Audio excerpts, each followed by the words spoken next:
black families and the need for organizations? You know what I'm saying? Is there a need to organize? You know what I'm saying? What do you think happened to our black family? What's going on right now in our community right now?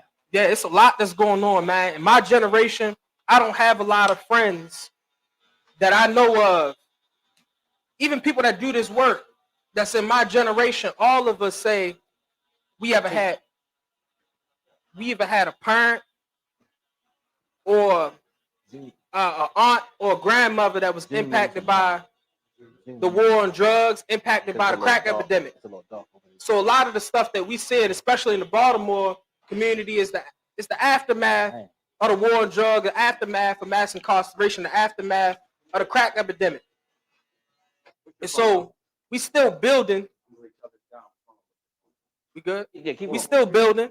We still building ourselves back and building the black family back after so much destruction that took place.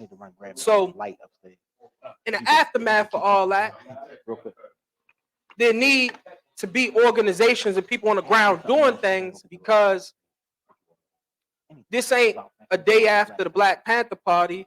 We ain't a year after the Civil Rights Movement. There's been a breakdown, but now it's time for a rebirth.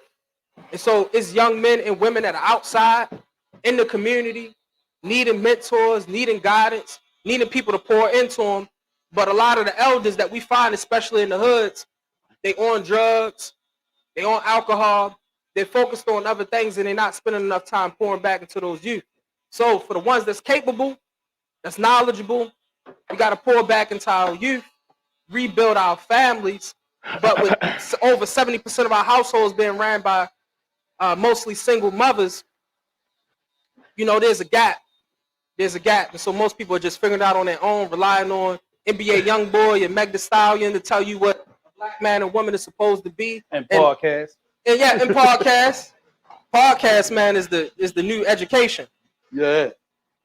And so this ball that's been dropped, and the people that need to talk most are not talking at all. So the grandmothers and grandfathers, or the men and women that's been married for 60 years, they don't have podcasts. And ain't nobody interviewing them.